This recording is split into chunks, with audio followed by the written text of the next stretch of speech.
Call the 285th meeting of the Economic Practices Commission to order. If we can please read the roll call of the commissioners. Mr. Also? Chair and Commissioner Aldrin Benia. Here. Vice Chair and Commissioner Elaine Reese. Present. Commissioner Minoska Alcantara. Present. Commissioner Ngozi Okaro. Here. And Commissioner Nicole Yearwood. Here. We have a quorum. Next order of business is the approval of the minutes. Do we have a motion? We have a motion by Commissioner Reese. Do we have a second? We have a second by Commissioner Alcantara. All in favor of approving the meetings for December 16th, 2025, say aye. Aye. Aye. All opposed? Abstentions? Hearing none, the motion passes. Next order of business is Section 3, Subsection A, 2026 Final Determination Resolutions, which there are no actions to be taken. Next, we go to Section 3, Subsection B, 2025-2026 Compliance Resolutions, of which there are 4. And if it's okay, we'll bundle them. And I know this, if there's any comments, it will be Mr. Also. Do you have any comments in regards to this agenda item? Yes, we'll read off Into the record, right? Okay, excellent. So we have Queens Community Board number 6, Manhattan Community Board number 12, Queens Community Board number 9, and Queens Community Board number 12. Thank you. Prior to a resolution, are there any abstentions or recusals that need to be noted? Yes, I think I see a hand up by Commissioner Yearwood. Yes, I'm going to recuse myself from Community Board, Queens Community Board number 12. Okay. So the first vote will just be a vote of 1, 2, and 3. No, 1, 3, and 4.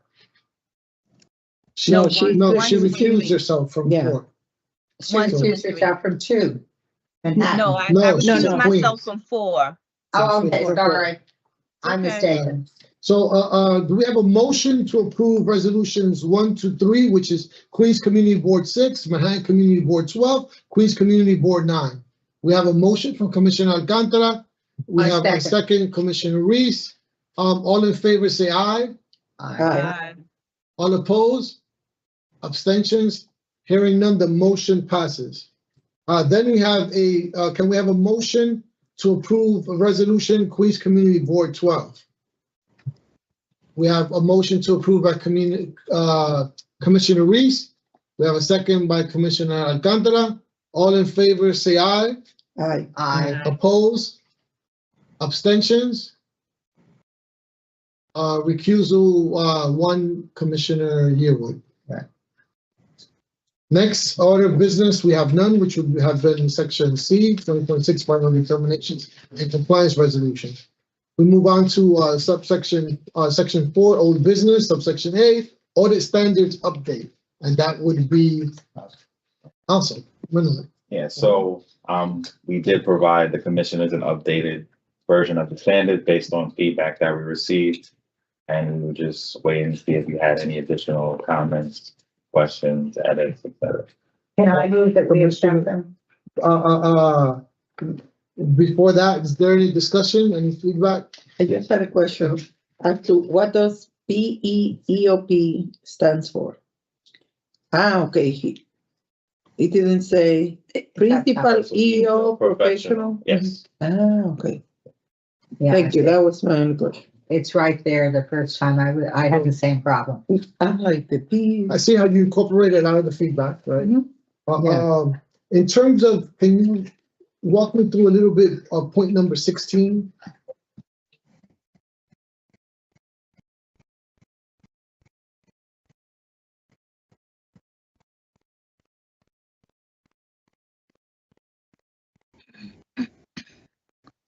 So this is just if somebody files a complaint internally and then decides to file with an external agency, being the city or the state or the federal agency having EEO oversight, the city agency would inform the complainants that the agency's investigation ceases and it's moved to the external agency. Why is that?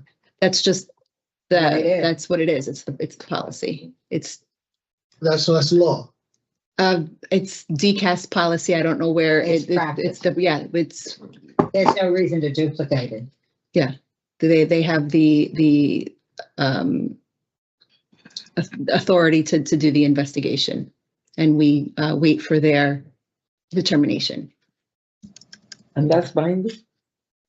Theirs is final, or can that person go back and say, no, I want it internal?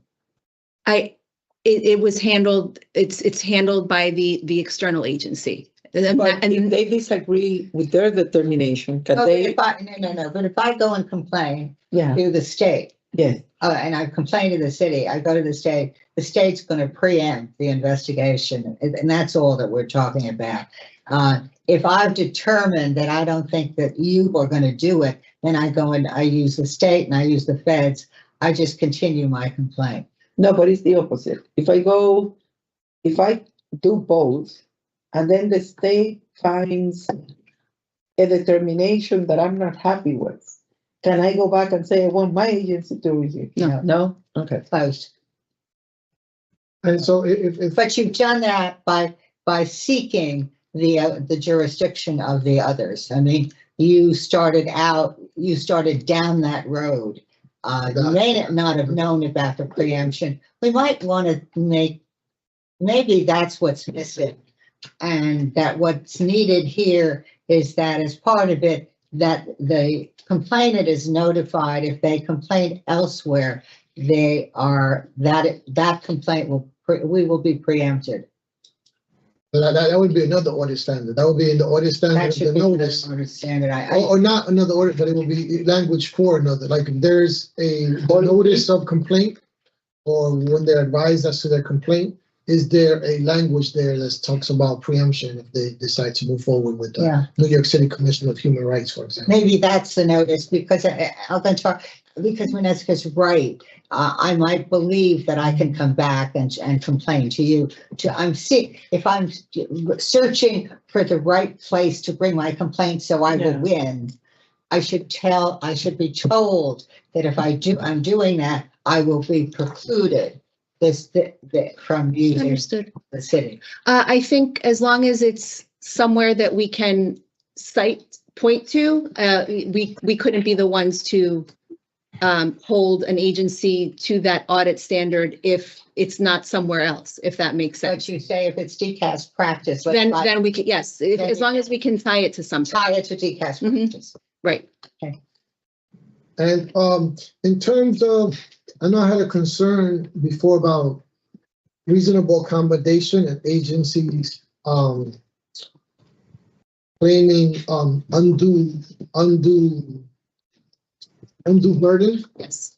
Has that been incorporated here in terms of what constitutes or what documentation we would be looking for as part of an audit? We did incorporate it in that it says that all necessary steps were followed when reviewing and issuing a determination on a reasonable accommodation. There is no further guideline as to what constitutes an undue hardship. It's based on the request at the time that it's made and that at the time that it's reviewed, and the language is a request should be granted unless it poses an undue hardship, and then it is up to the agency to show what the undue hardship is, and it depends on.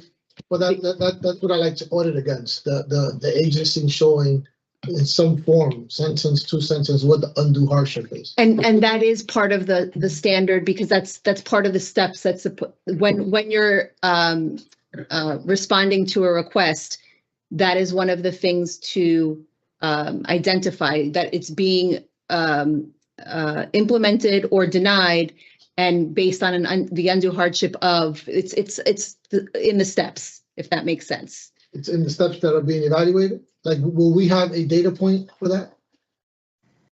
We have, We have the such and ability such- to review it. Such and such agency denied 4 reasonable accommodations, approved 5. Of the 4 they denied, they all were undue hardship, and there's either documentation or the undue hardship was X, Y, and Z.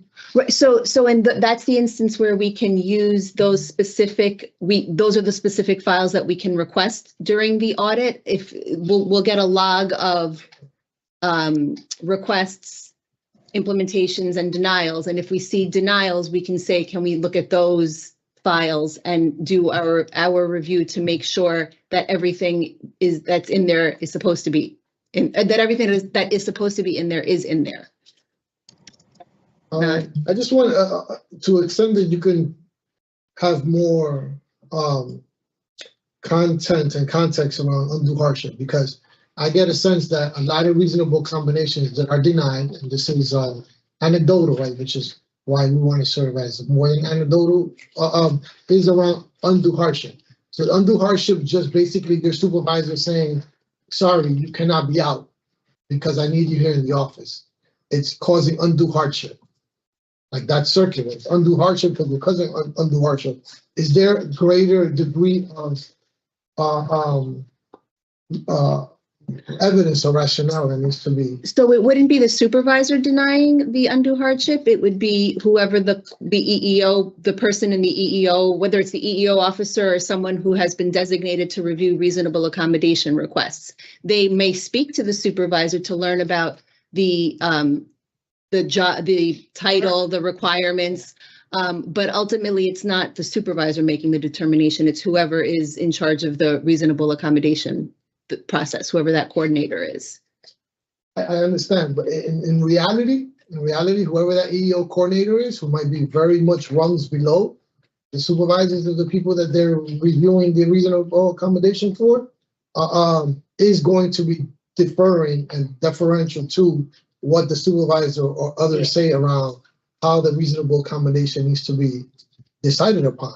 Yeah, but the problem I have with that is we're not internally in the work in that agency, in that department. And if the supervisor believes that he needs all hands on and in the room, I don't know that we can second guess that determination, because that's a judgment of how the work product is going to be delivered. We're outside of that. And the complainant probably wants to be working remotely, but the supervisor, based on the supervisor's need to get a thing done, has made a determination that the best way to get the thing done is to have all hands in the room.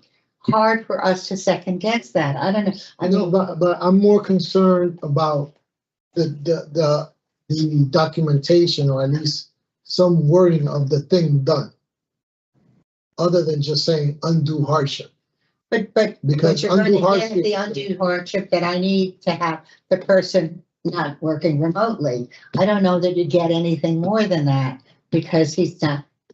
That's a judgment call on behalf of the supervisor on how to get the work done. But normally they just don't say undue hardship, because I get some of those complaints, they really provide a rationale as to why they do hardship. Like when you get, in our case, we get, I don't know, to put a silly example, command center administrators. You need to be in the room watching the screens to be able to determine if there's an accident, incident, whatever.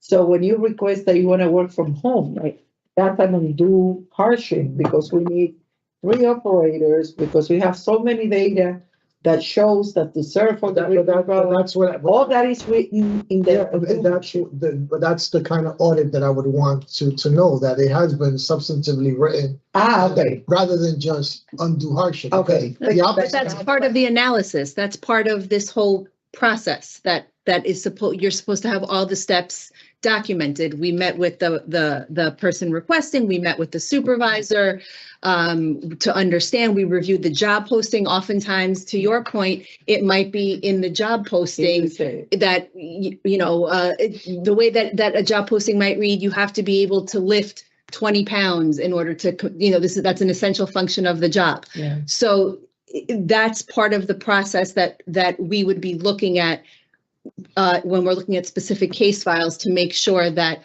the steps are all there. Okay, so So the commissioners are currently just reviewing then just like the larger bucket that these different audits will fall under. And under each of these numbers or buckets, there'll be a bunch of steps that we haven't seen yet, right? Maybe Menela can speak to that in terms of the specific files. Yeah, so once we get the specific files, some of the standards like 21, which was being mentioned, when we're reviewing the file, we will look at the different elements and components. And then if something wasn't there, so let's say we found that this particular reasonable accommodation request was denied, and let's say it mentioned undue hardship, but there was no written analysis within the file, we would point that out as a missing element.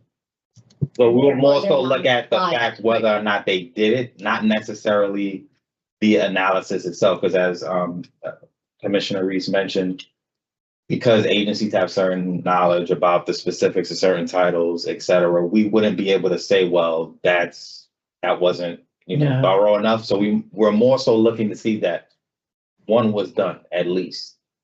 And then We're not judging the merits of whether it should have been approved or denied. We're just making sure that a review was done. Yeah. Right, because you can't, We can't. you can't. The third party looking over somebody's shoulder. So, any comments, questions, remarks before we have a motion to approve? I don't even know, would you like a motion to approve or just? I think if, as long as you Yeah, don't have, as long as we've reviewed it. Yeah, all right, so I so move. Second. we have a motion and a second from Commissioner Reese, second from Commissioner Alcantara. All in favor of adopting the audit standards for complaints and reasonable accommodations, say aye. Aye. All opposed? Abstentions, hearing none, the motion passes. Next, we have new business quadrennial audit cycle plan.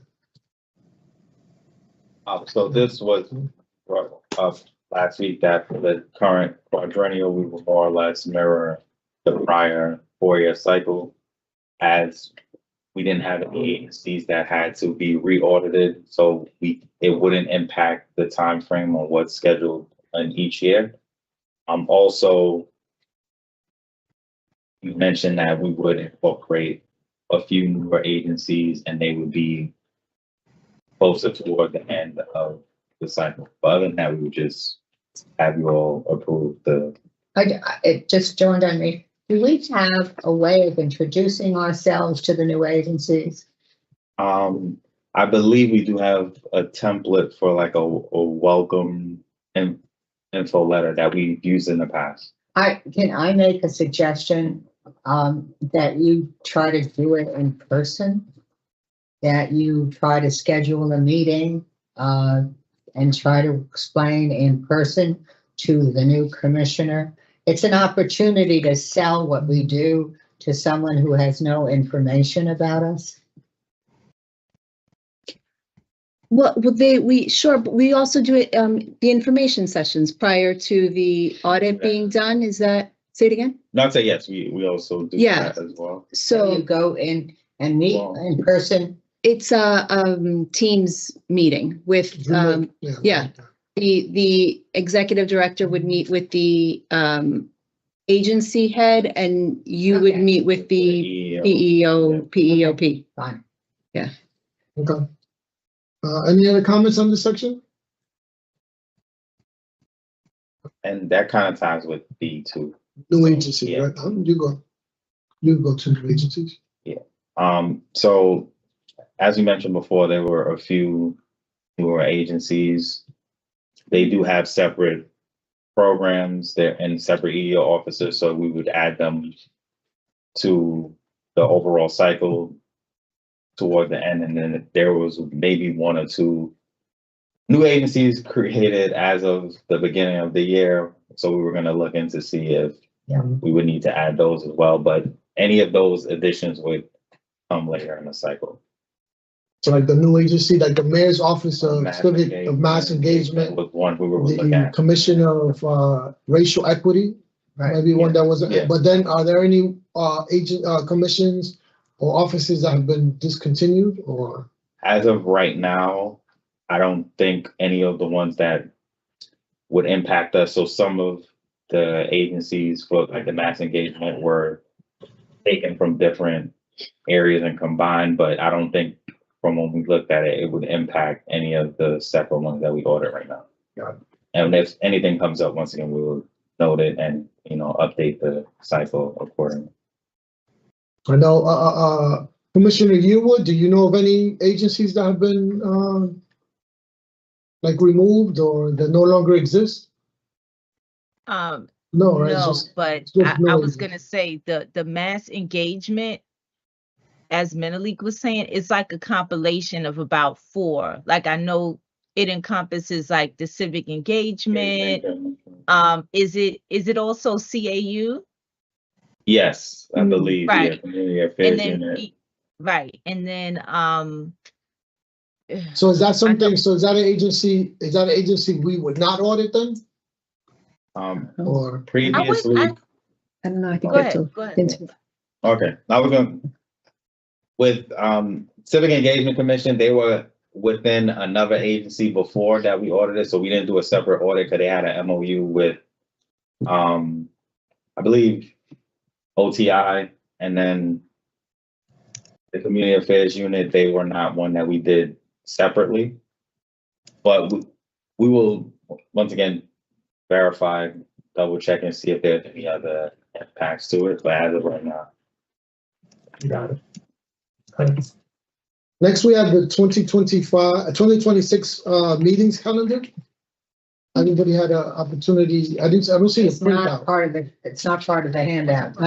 Actually, the meeting, We the don't have the conflict that I have today is because we checked the website and it showed our meeting on the 29th of January. And then so they got confused in my office. So should we check the one that is the website and provide dates or? Yeah, I believe Andrea did go again. I believe they have a tentative calendar for you all to. Look at, Okay. I guess it would. and we don't have to vote on it today, Yeah, this one. Yeah, no. because she's got to check her meeting. Yeah, I have Yeah, to check everybody my has to board check, meeting. so make sure we get the absolute latest updated 2026. They have one in the So that we can- website.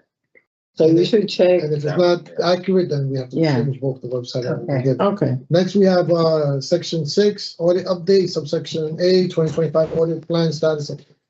Yeah, so in general, the 4 agencies highlighted that we read earlier, highlighted in green, we voted on. Just some general updates. We finished 2025 with 46 compliance resolutions, so Yay. 2 additional after the committee. And then we have our first 2 for 2026. I saw them. calendar here. So, Wow. so we have just 10 agencies that we're still monitoring for compliance for the 2025 audit plan. And of the 10, a large number of those are kind of the Manhattan community boards. With the change in the Manhattan Borough President, that has had somewhat of an impact as the transition is happening with them kind of closing out a few items, but I do anticipate we would, hopefully get them into compliance sooner than Okay. later. That's Excellent, very good. excellent. Next, we have section 7, research update, report update, local law 13. So you have the The report. gift that keeps on giving. So you have the draft of the report. I received Commissioner Reese's feedback. I don't know if other commissioners have feedback and ideas about how to proceed. Yeah, as the other commissioners queue up their feedback or comments, like my feedback is the same I've had. I mean, I don't really know. I mean, I know it's local law. We need to and we got leadership, but we have to speak to the city council because I'm not sure of the prudence of continuing to do reports on labor market availability statistics that are well over 10 years old. Some instances 12, 13 years old. We know it to be flawed. We say it's flawed, and yet we get findings based on something flawed. I think it really makes for really bad public policy.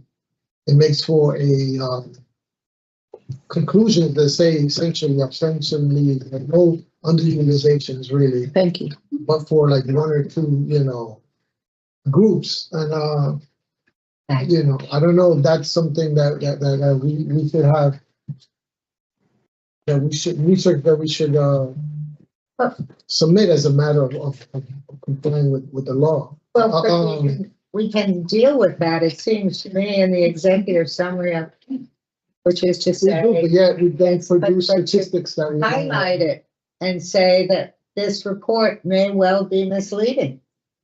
Not may well, we know. But I for a would fact think that it's misleading because your findings are related to the data that you have.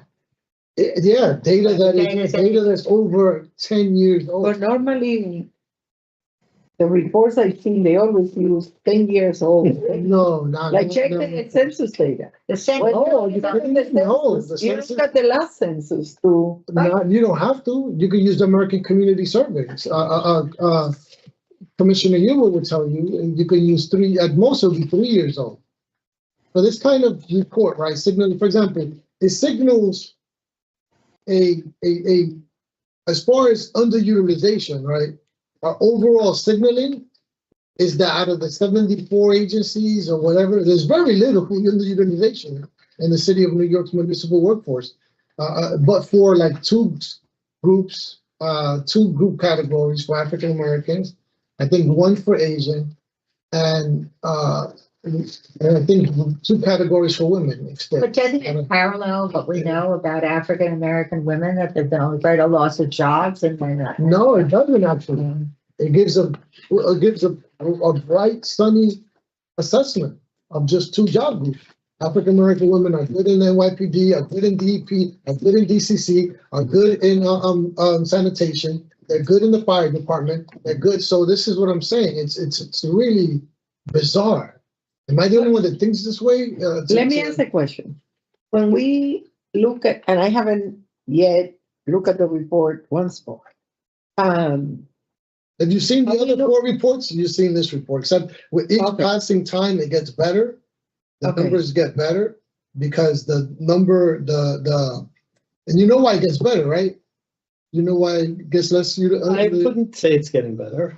I don't, it's interesting that you interpret it that way, that I don't know that that was certainly the intent or what the data indicate. It might indicate it's not getting worse, That's what it indicates. but not that it's improving. We went from, if you have a study, right, where the denominator doesn't change for 10 years, and your numerator is what the new population is of people in the workforce that are being hired, by definition, it gets better because the denominator is not changing. We're using the same labor market availability from 12 years ago, where the populations change. So you're hiring, and our own report demonstrated that, right? That the biggest predictor of who's going to get hired, last year's report, the biggest predictor of who get hired this year for agency is whoever was already hired last year. And then we try to use the civil service exam demographics and the census and the labor market availability one. And I don't recall the rankings tremendous, but I think the labor market availability was showed the least amount of progress in relation to looking at the labor market. I mean, in relation to looking at the civil exam demographics versus the census number. But that's contrary to what his recommendation is, where he looks at and says there may well be underutilization because the civil service exam may well be an impediment because it takes you forever to have to pay for it, number one, and 2, it takes forever for it to be graded and the list to be put together, and therefore there may well be a hindrance on promotion and therefore continue to be underutilization. I thought that recommendation was right on, and also believe that that was one that this mayor would highly endorse because it's talking to equality, and there's no question. So out of what he's doing in this study, whether the denominator and the numerator are the same. He's looking at There's no job way- titles and saying there is a reason that there is no promotion and underutilization in these titles. That reason may well be the civil service exam. This study, Am I point misstating me it? to where this study said that.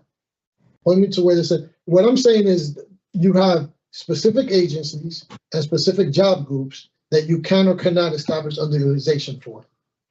And that from 4 years ago went from about 40 different subgroups, job groups, around 7 different agencies, which even then I thought was too much of a rosy picture. I thought that fire department, Black women in supervisory position, fire department are underutilized. I thought, but they're not underutilized because they're not in the labor market availability according to what it said 10 years ago or 12 years ago. Same thing with women painters of bridges. You know, they're not underutilized. But we know that to be wrong. Like we know that to be wrong, like just on the face of it. So we're doing an analysis based on old data that we know to be wrong. And then 2 years ago, at the assistance of some members of this commission, we said, okay, what other data points look like? Like, can we look at it against what the census data says around labor market availability? Or what does the actual civil service exam demographic data look like? Who actually took the exam?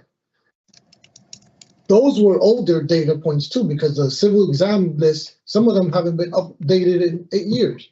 Although some new exams have come out in the last 2 years, like sanitation, and I asked maybe, can we use the new civil service exam sanitation demographics? That would be an apples to apples comparison of who took the civil service exam in sanitation 2 years ago? 40% women, 30% men, whatever that is, and then look at that was the availability pool, right, of who actually took the exam, and look at who was hired and see if there's underutilization there.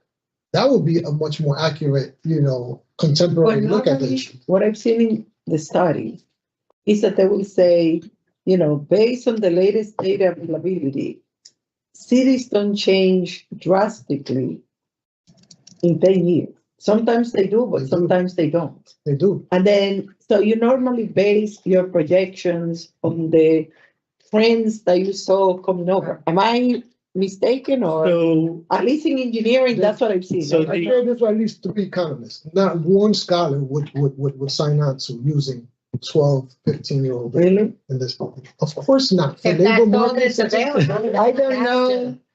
Yeah, I don't know Don't economics. they- go I'm ahead, sorry, doesn't the government collect labor statistics like regularly?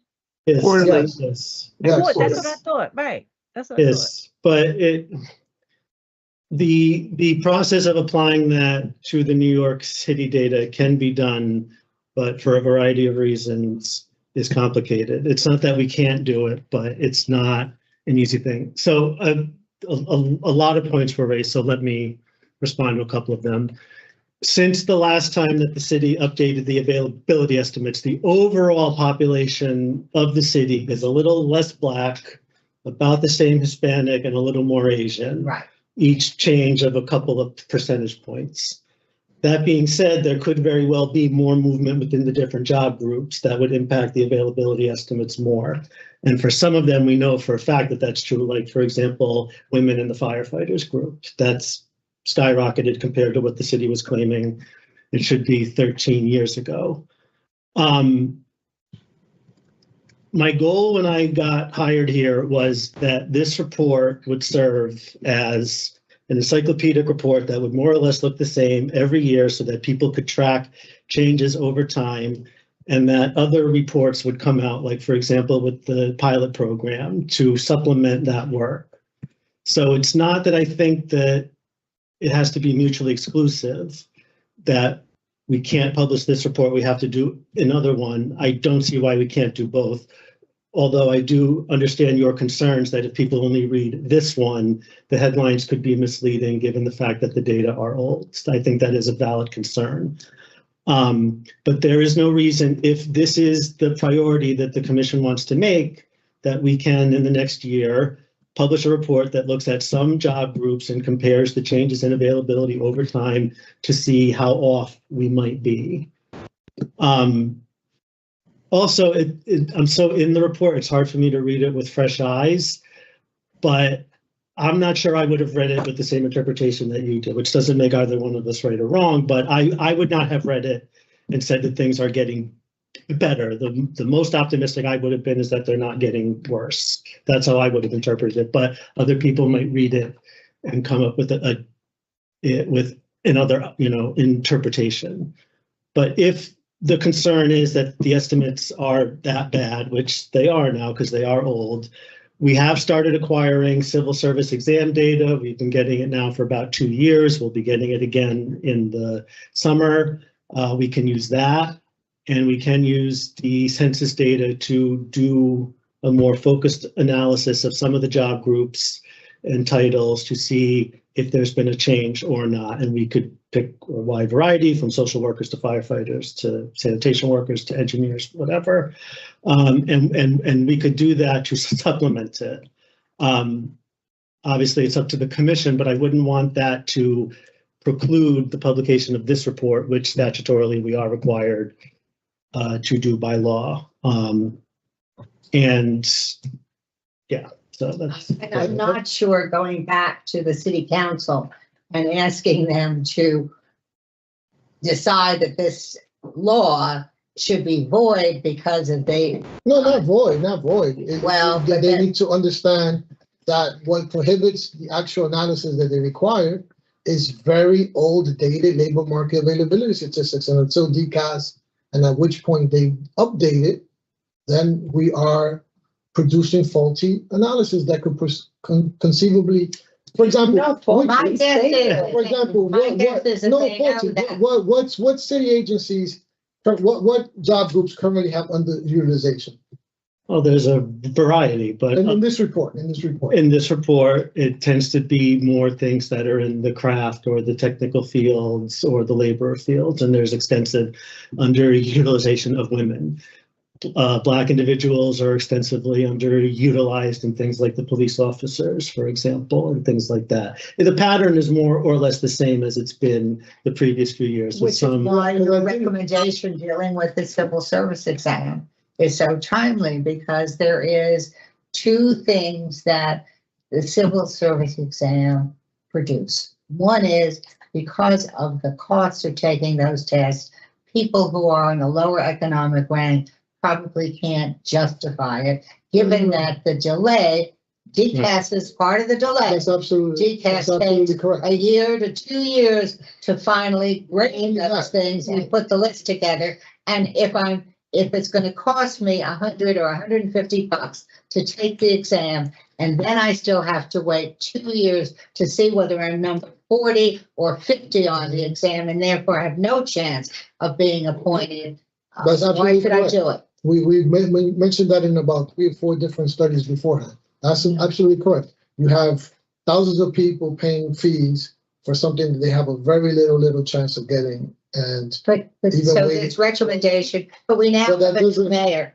And this mayor talks about affordability, and that it goes right to affordability. I guess a visual, right? Because if you're saying there's more, because I've read only 4 underutilization, I guess a visual to help the reader narrow in exactly where there's underutilization at magnitude.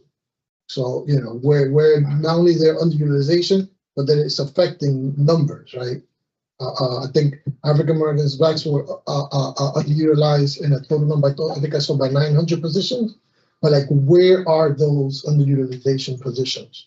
I think it was 1,200, based on what should be predicted, based on what was actually the number, the shortfall, I think you call it, or the disparity. the disparity. So that narrowing in the reader's eyes as to where the disparity, the underutilization actually is in relation to the magnitude. So that this underutilization is 70 people or 60 people. That way, I think people's eyes and process the conclusion in a way that is leading to what you're saying. Because all of the headlines in the report, and as I was reading, it made it seem that, and I think the situation, that some of the wording was like, it has not worsened, but it's just like about the same. And then when I dug into like DEP, sanitation, there was no underutilization.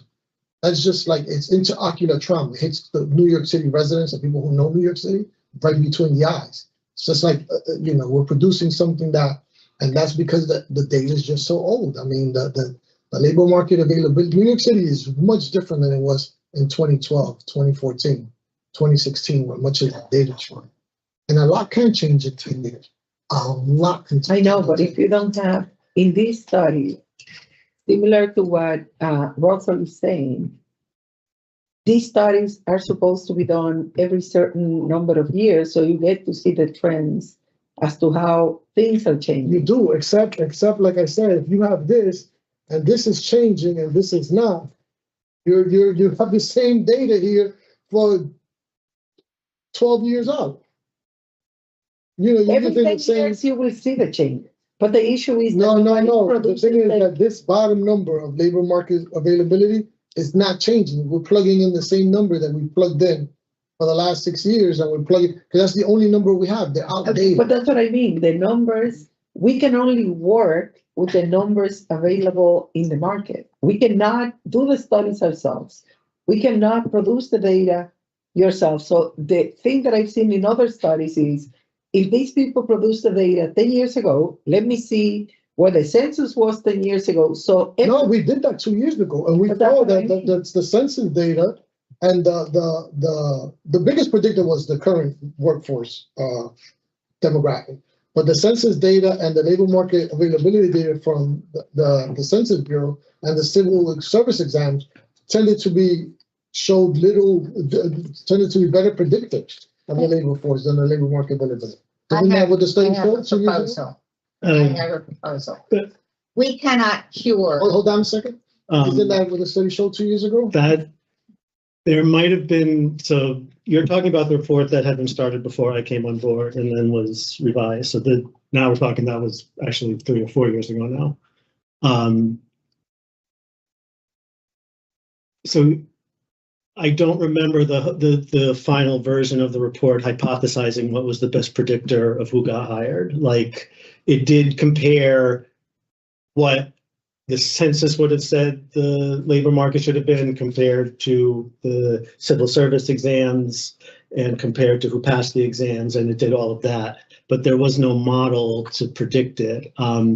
And offhand, which ones were most closely correlated to who got hired, I'll be frank, I can't remember offhand what the report concluded, but that might have been in an earlier version, what the analysts were trying to do before I came on board, but ultimately it did not.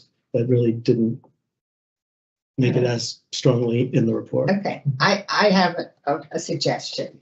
I don't think we can alter this report as it currently exists. We should look back and look at trying to put a visual to meet your request. But short of that, I think the report has to go as it is. Not even That being said, Russell has offered to look at some job titles next year using alternate data that may be fresher, for want of a different term, because all of it will be dated.